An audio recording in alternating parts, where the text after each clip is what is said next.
68 años de vida, 6 años de café de olla recalentado, sonrisas que tenía que armar cada mañana como quien arma un rompecabezas al que le faltan piezas. 6 años tragándome palabras que merecían ser dichas a gritos en salas llenas de gente. Y todo lo que hizo falta para terminar con eso fue una llamada de un hombre en bata de baño, un viernes 13, con gritos que venían de tan lejos que llegaron hasta París. Me gustaría decir que me sorprendió, pero no fue así. Lo que sentí cuando colgué el teléfono y miré el río Sena allá abajo fue que finalmente estaba lista. Pero antes de continuar, checa si ya estás suscrito al canal y escribe en los comentarios: ¿desde dónde estás viendo este video? Nos encanta saber hasta dónde están llegando nuestras historias. Cuando la vida te da 68 años, aprendes a reconocer los momentos que lo cambian todo. No llegan con mariachis ni fanfarrias. Llegan en una tarde común, cuando estás haciendo algo completamente banal, y de repente el suelo cambia de textura bajo tus pies. El mío llegó una tarde de marzo con una llovizna persistente, hace 2 años, cuando estaba de rodillas en el cuarto de archivo del piso 12 de un edificio corporativo en el Paseo de la Reforma, en la Ciudad de México. Buscaba un contrato de proveedor que mi jefa me había pedido con la misma urgencia con la que pedía todo. Como si el mundo se fuera a acabar si tardaba más de 5 minutos. Mi nombre es Guadalupe. Guadalupe Esparza Solís.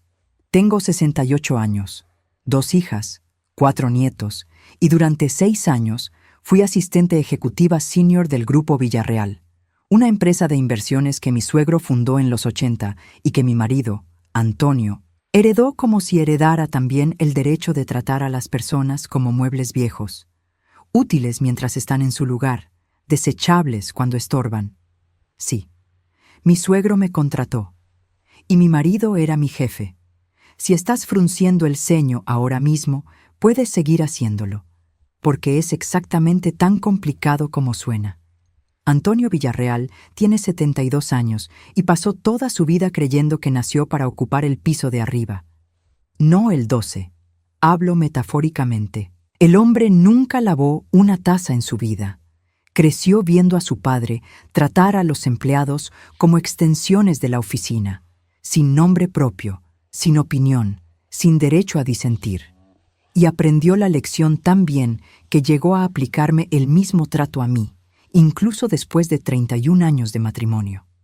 Cuando nos divorciamos, hace 7 años, él esperaba que yo desapareciera, que me fuera a cuidar a los nietos de tiempo completo, que me quedara calladita en mi casa de Lomas de Chapultepec y dejara que el Grupo Villarreal siguiera girando sin la inconveniencia de mi existencia.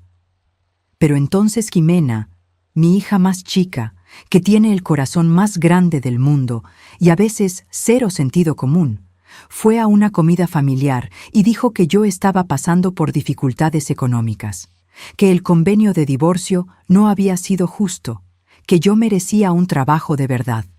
Y Antonio, que frente a sus hijas todavía necesitaba parecer humano, me ofreció una vacante: asistente ejecutiva senior, puesto rimbombante, sueldo razonable, escritorio en una esquina del piso 12, desde donde veía el tráfico de Reforma, y en los días de lluvia alcanzaba a oír el claxon de los coches allá abajo, como un recordatorio constante de que el mundo seguía moviéndose incluso cuando yo me sentía estancada.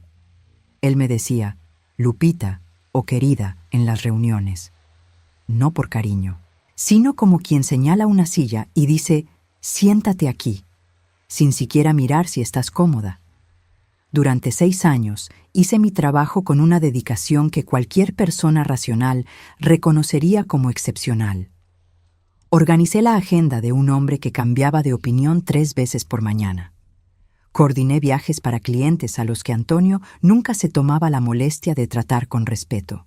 Resolví crisis en silencio, sin llevarme el crédito, mientras él entraba a la sala de juntas con ese traje de marca que costaba lo que yo gano en 2 meses y firmaba los contratos como si lo hubiera hecho todo solo. 6 años de café malo de la maquinita del pasillo. 6 años de sonrisas fingidas. 6 años de aguantar. Pero aquella tarde de marzo, arrodillada en el archivo, buscando un contrato que probablemente estaba mal archivado a propósito, solo para darme trabajo, mi mano encontró otra cosa. Un folder color crema, desgastado, con una etiqueta escrita a mano que decía Grupo Villarreal, Estatutos Sociales y Acuerdo de Accionistas, original 1987. Me quedé mirando esa carpeta por un tiempo que no sé calcular. Y entonces me senté en el piso frío del archivo, con la lluvia golpeando la ventana pequeña allá arriba, y empecé a leer. Era material denso, el tipo de documento que fue escrito para alejar a la gente, con artículos, párrafos y fracciones numeradas como un laberinto. Pero yo pasé 31 años casada con ese hombre. Aprendí a leer entre líneas antes de aprender a leer los contratos. Leí lento, muy lento, como quien lee algo sintiendo que esas palabras van a cambiar algo importante y no quiere pasar nada por alto. Casi se me pasa. Estaba en el artículo 11, inciso B, enterrado entre cláusulas sobre transferencia de acciones y sucesión hereditaria. Era el tipo de lenguaje legal diseñado para que nadie lo encontrara. Pero yo estaba ahí, y yo lo encontré. La cláusula decía lo siguiente: cualquier empleado del Grupo Villarreal con más de 5 años de servicio continuo en puesto de confianza, que sea despedido sin una causa justificada debidamente documentada, tendrá derecho a una indemnización equivalente al 12% del valor valuado de la empresa a la fecha de la rescisión. Me quedé sentada en ese piso frío por mucho tiempo. Después lo leí de nuevo. 3 veces. 4. A la 5ª vez ya no estaba leyendo. Estaba calculando. El 12% del Grupo Villarreal. Con la adquisición de Capital Azteca el año anterior, la empresa valía lo que yo nunca me atrevería a decir en voz alta en un lugar público. El 12% de eso era suficiente para que nunca más tuviera que arrodillarme en un archivo a buscar un contrato de proveedor que nadie más recordaba dónde estaba. Cerré el folder despacio. Lo puse exactamente donde estaba. Fotografié cada página con mi celular antes de salir. Entonces fui a preparar el café. El mismo café de siempre. Y sonreí por primera vez en mucho tiempo. No la sonrisa armada de todos los días. La otra. La que viene desde adentro, lento, cuando descubres que el juego que parecía perdido todavía no se acaba. Tengo una amiga llamada Lola. Lola Figueroa. 65 años, cabello cano muy corto, la mujer más directa que conozco en la vida. Nos conocimos cuando sus hijos y mis hijas iban a la misma escuela, hace más de 30 años, y atravesamos juntas más cosas de las que podría contar aquí.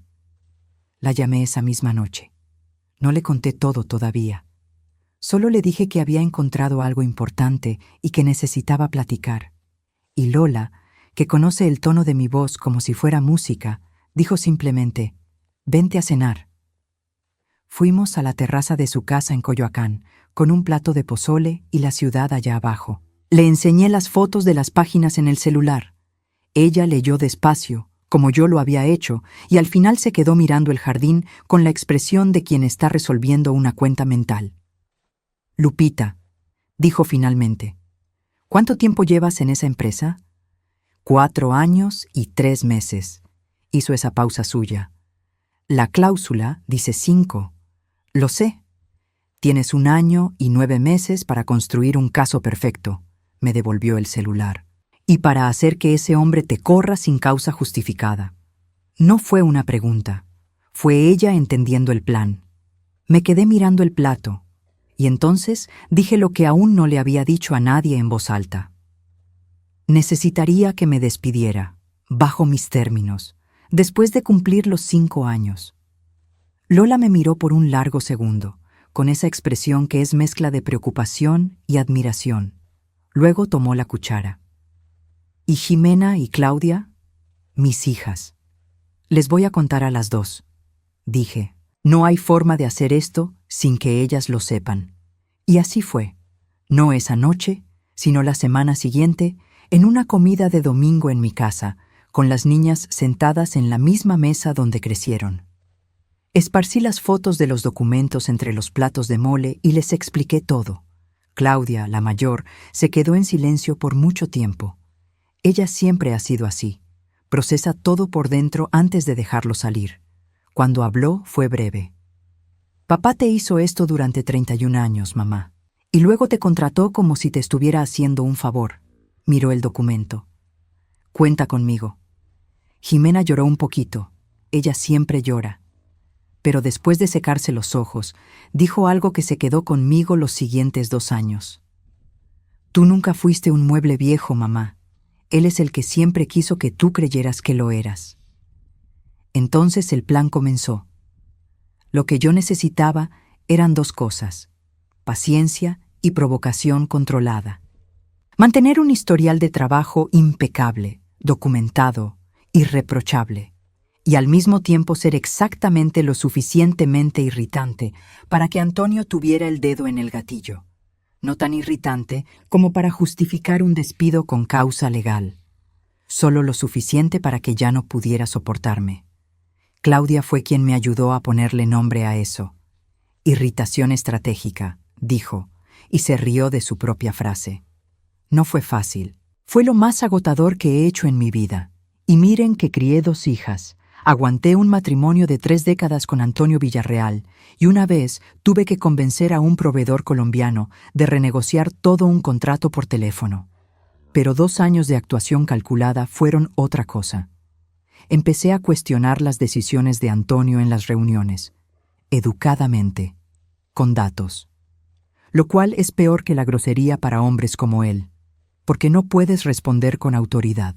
Empecé a copiar a otros directores en correos que él prefería que fueran informales. Empecé a tomarme mi hora completa de comida todos los días, lo que en el mundo de Antonio equivale a una declaración de guerra. Dejé de reírme de sus chistes de golf. Eso pareció molestarle más que todo lo demás.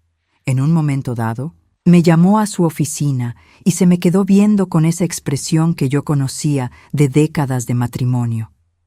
La cara de quien quiere que leas que él tiene el control de la situación.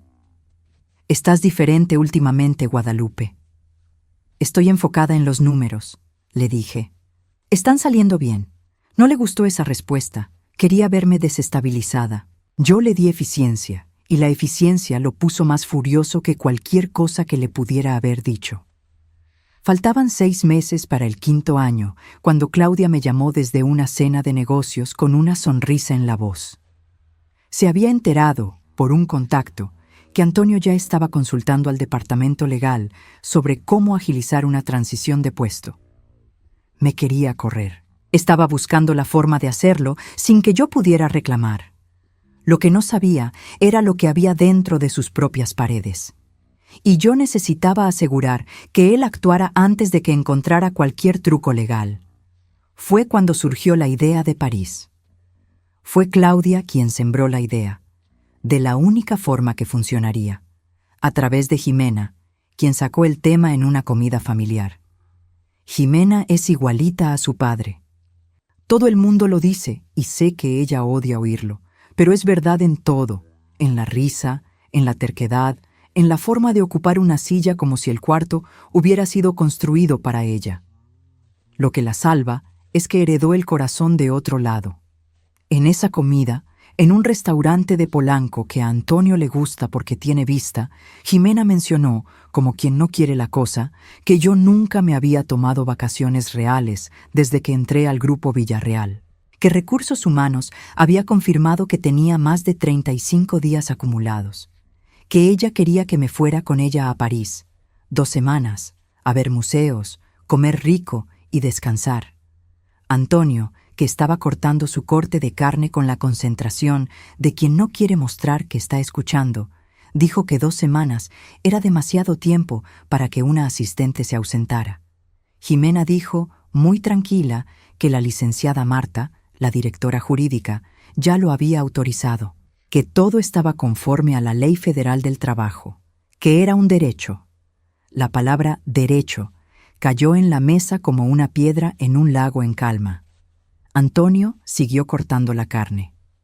«Que descanses», dijo, de un modo que le costó trabajo decir. Yo estaba sentada del lado opuesto de la mesa y sentí exactamente cuánto le dolió. Le dolió todo, pero todavía no lo sabía. Volamos a París un viernes de principios de junio. Ximena y yo, con maletas que tardamos 2 días en hacer. Ella con sus outfits planeados en Excel, yo con esa maleta café de rueditas que ha viajado conmigo a todos lados los últimos 20 años y que me niego a cambiar porque los objetos de confianza merecen lealtad. En el aeropuerto de la Ciudad de México, mientras esperábamos el abordaje, Ximena me miró por encima de su café y dijo: «Mamá, ¿sabes lo que va a pasar, verdad?» «Lo sé», le dije. «¿Cuándo crees que llame?» Yo había hecho la cuenta. Conocía a ese hombre mejor de lo que me gustaría. «El día 8», dije. «Tal vez el 7». Ximena se quedó callada un momento. «¿Y luego?» «Luego terminamos las vacaciones». Ella sonrió, la sonrisa de verdad. París en junio es una de esas cosas que había leído en libros, sin creer que fuera tan parecida a la descripción. El cielo tiene un color distinto. Los cafés tienen ventanas que abren a la calle y la gente se sienta de frente al movimiento, como si ver el mundo pasar fuera un plan válido para toda la tarde. Nos quedamos en una posada cerca del Sena, pequeña, con pisos de madera que crujían. Al segundo día le mandé a Antonio una foto de la Torre Eiffel con el texto: «Ciudad increíble.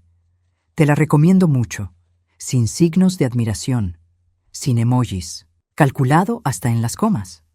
No hubo respuesta. Al sexto día, Ximena le mandó a su prima un video de un restaurante en una terraza con el Sena allá abajo.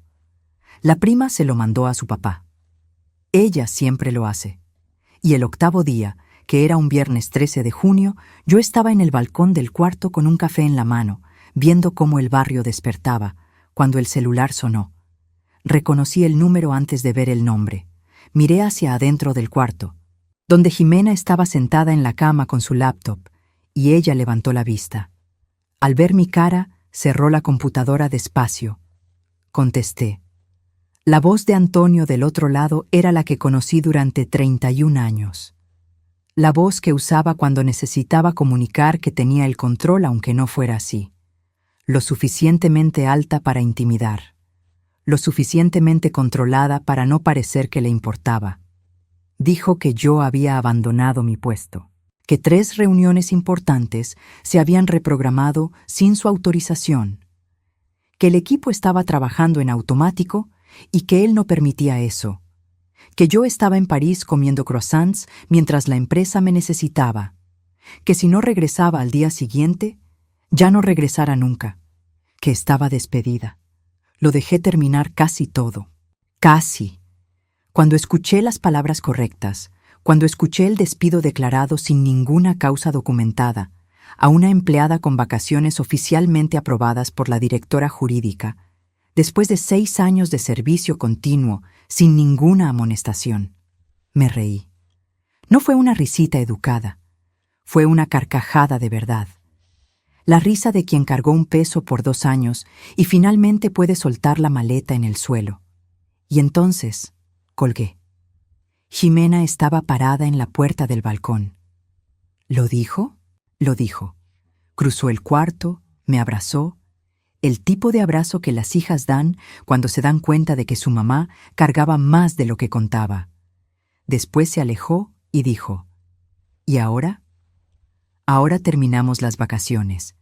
Pasamos otros 8 días en París, cada uno de ellos completo, gastado como si el tiempo fuera un regalo que había que abrir por completo. Museos, mercados, jantares largos. No llamé a Antonio. No mandé correos.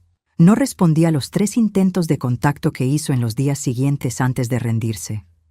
El silencio es lo más poderoso que existe para un hombre que necesita control. Para él, la nada es ensordecedora. Lola me mandó un mensaje el 10º día. Estoy echando porras desde acá. ¿Cómo va París? Le mandé de vuelta una foto del atardecer en el Sena con la leyenda, exactamente como debía ser. Regresamos un domingo. Ximena manejó desde el aeropuerto porque dice que necesita tener el control del vehículo cuando el mundo afuera está a punto de arder. Miré por la ventana cómo la Ciudad de México se reconstruía después de la lluvia y sentí esa mezcla extraña que se parece mucho a la paz. ¿Estás lista?, me preguntó en el periférico. Desde hace 2 años, le dije. Esa noche Lola vino a cenar. Trajo un tequila del bueno y la energía de alguien que esperó días por el reporte completo. Cuando llegué a la parte de la carcajada y la llamada colgada, se tapó la cara con las manos. Luego me miró por encima de sus dedos. Guadalupe Esparza Solís, dijo con una solemnidad absoluta. Le colgaste en la cara a tu exmarido mientras todavía estaba hablando. Técnicamente, antes de que terminara la frase, levantó su copa. Por el artículo 11, inciso B, brindamos. El lunes siguiente me puse lo mejor que tengo. Un saco verde oscuro que Claudia escogió para mi cumpleaños 65 y que Antonio, en su momento, llamó demasiado informal para una junta de consejo. Entré al piso 12 del Grupo Villarreal a las 8:58 de la mañana. La recepción se quedó en ese silencio específico de cuando alguien entra a un lugar y todos lo reconocen, pero nadie quiere ser el primero en reaccionar. Fui directo a la sala de juntas, donde Antonio había convocado a los directores a las 9. Me senté. Me serví café. Esperé. Cuando entró y me vio, hubo un segundo de recalibración en su cara que aprendí a leer muy bien en 3 décadas. La expresión de un hombre que no esperaba encontrar resistencia y está decidiendo si va a fingir que no le afecta. Eligió la rabia. Siempre era la rabia. Dijo que yo estaba despedida, que esa no era mi junta, que ese no era mi café. Yo dije que me gustaría platicar con la licenciada Marta, la directora jurídica, que tenía algunas dudas sobre mi liquidación. Cuestiones de rutina. Dije la palabra rutina con el tono con el que se dice cuando la cosa es todo menos rutinaria. La mandíbula de Antonio hizo ese movimiento suyo, el de moler. Las niñas me dijeron una vez que lo hacía desde que eran chiquitas, justo antes de que algo se pusiera muy frío o muy violento en la casa. Me fui. Le dije buena tarde a la sala. Le chulé el saco a Soraya, la de contabilidad, que llevaba un azul que le quedaba muy bien. En el elevador bajé 18 pisos con la calma de una mujer que pasó 2 años esperando un lunes por la mañana. La licenciada Marta me llamó antes de la comida. Yo estaba en una cafetería cerca del edificio, con un café mucho mejor que el de la oficina.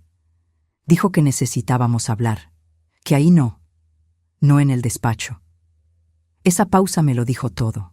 Había leído los documentos. Llegó a la cita con la precisión de quien fue entrenada para ello, cargando una carpeta de piel que yo sabía qué contenía antes de que la abriera. El artículo 11, inciso B, impreso y subrayado con marcatextos amarillo, con notas al margen escritas con letra de abogado. Me giró la carpeta, aunque ambas supiéramos que yo me lo sabía de memoria. Dijo que yo entendía lo que estaba reclamando. El 12% del Grupo Villarreal, que él iba a pelear, que él tenía recursos, abogados y una ausencia total de culpa, que iba a ser feo, largo y caro. Me incliné hacia adelante y le dije que encontré la cláusula hace 2 años, que pasé 2 años construyendo un historial de trabajo impecable, que tenía 6 años de servicio sin una sola falta y un despido verbal por teléfono internacional, sin causa documentada, durante mis vacaciones autorizadas por ella misma. No me estoy preparando, le dije.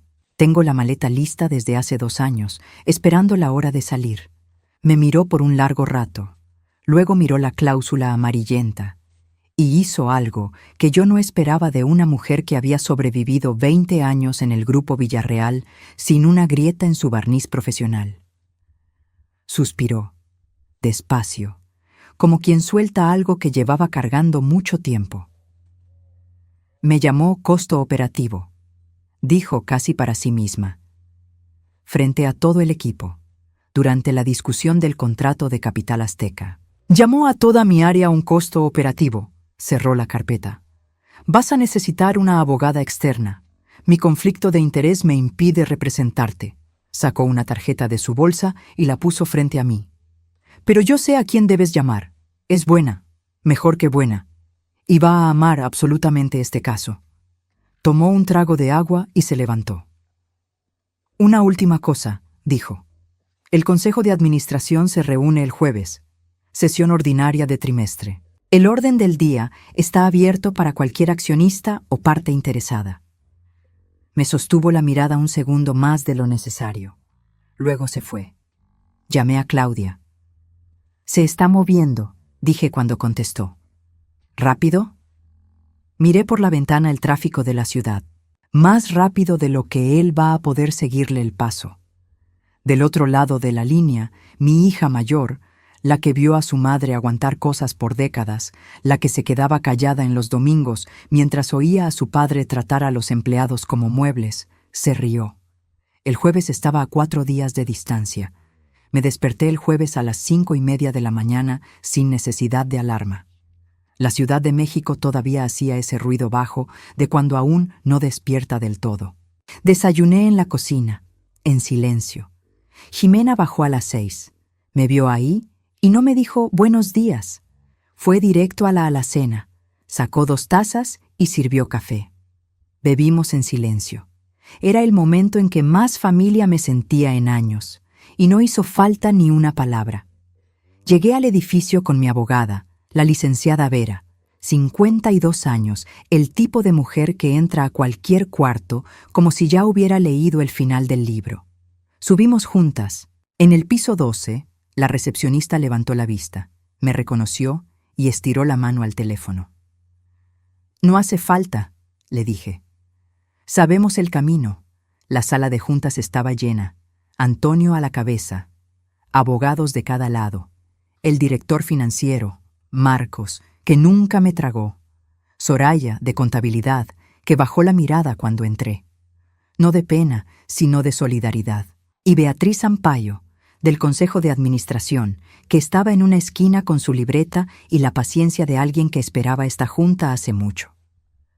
La licenciada Vera repartió copias del artículo 11, inciso B, sin ceremonias. Nadie habló mientras leían. El silencio se volvió pesado.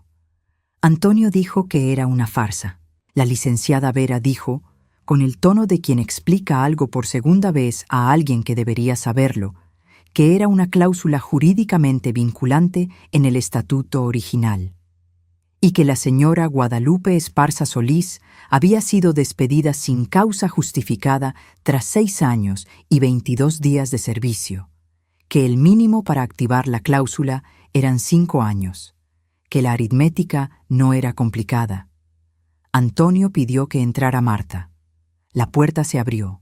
Ella entró y se sentó exactamente a la mitad de la mesa, ni de su lado ni del mío, en medio. Eso dijo todo lo que hacía falta. Antonio le ordenó declarar que la cláusula era inaplicable. Marta dijo que la cláusula era legalmente ejecutable, que pasó 3 días buscando un argumento en contra y no encontró ninguno.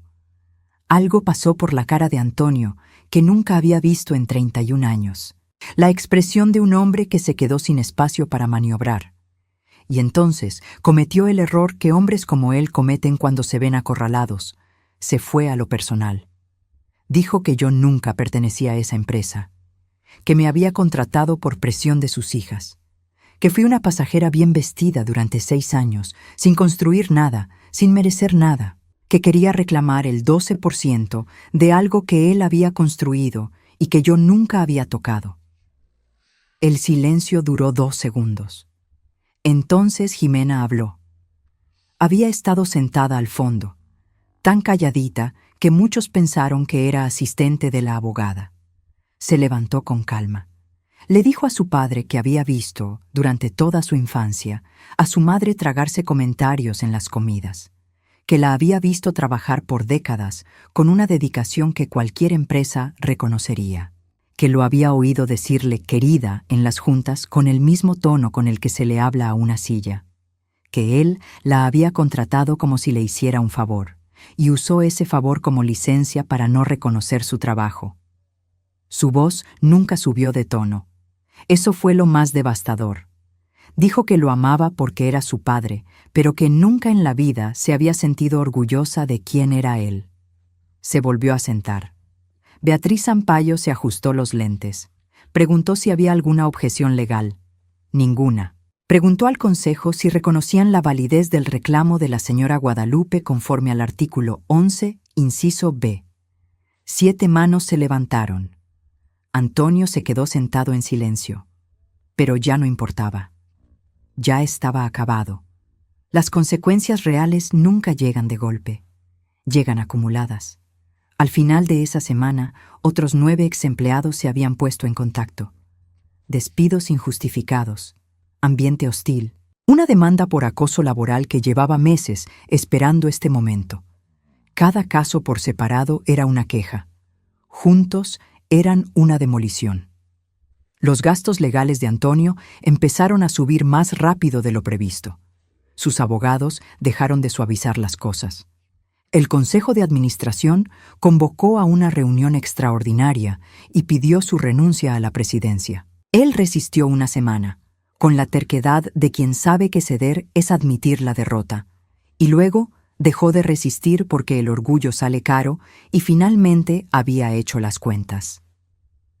Vendió su participación a Beatriz Sampaio una tarde de jueves, sin ceremonias, sin fotos, sin despedidas. Solo una firma en un edificio que ya lo había olvidado antes de que él se levantara de la silla. 2 semanas después, yo también le vendí mi 12% a Beatriz. Lola me preguntó 3 veces por qué. Le di la misma respuesta. Yo nunca quise la empresa. Yo quise la cláusula. Quise que un hombre que pasó la vida haciendo sentir pequeñas a las personas finalmente se sentara al mismo nivel de todos los que había mirado desde arriba. Eso ya había pasado. Todo lo demás era burocracia. Lo que Beatriz pagó fue más que suficiente para irme. Jimena y yo nos sentamos a la mesa de la cocina una última vez. ¿A dónde?, preguntó ella. A algún lugar donde no conozcan su nombre, le dije. Nos fuimos en agosto. Mi ex-suegra, la mamá de Antonio, una señora de 91 años que vive en Querétaro y que siempre me cayó mejor de lo que la situación permitía, me mandó un mensaje cuando se enteró. Siempre supe que este muchacho se iba a perder cuando no tuviera a nadie con la paciencia suficiente para aguantarle sus desplantes. Cuídate mucho, Lupita. Le respondí que sí, que me iba a cuidar muy bien. Lola llama cada semana, esté donde esté. Una noche me preguntó si lo extrañaba. Pensé en el piso 12, en el saco verde, en el archivo con la lluvia golpeando la ventana, en la tarde de marzo que empezó todo. Ni un poquito, dije. Hay hombres que se pasan la vida construyendo reinos. Antonio Villarreal construyó el suyo durante décadas y lo perdió un jueves de julio porque llamó a su exesposa a París, un viernes 13, y no pudo terminar la frase antes de que la línea se cortara. 68 años de vida. 6 de ellos de café malo y sonrisas fingidas. Una cláusula escondida en un archivo polvoriento. Una mujer lo suficientemente paciente para esperar el momento exacto. Y el descubrimiento, al final de todo, de que los reinos construidos sobre la pequeñez de los demás tienen siempre la misma fragilidad. Duran exactamente hasta el día en que alguien decide que ya no va a ser pequeña por nadie. Ahora, si te gustó esta historia, haz clic en suscribirte y dime en los comentarios qué parte te dejó con la boca abierta. Y no olvides hacerte miembro para tener acceso a videos exclusivos que no subo aquí. Te espero allá.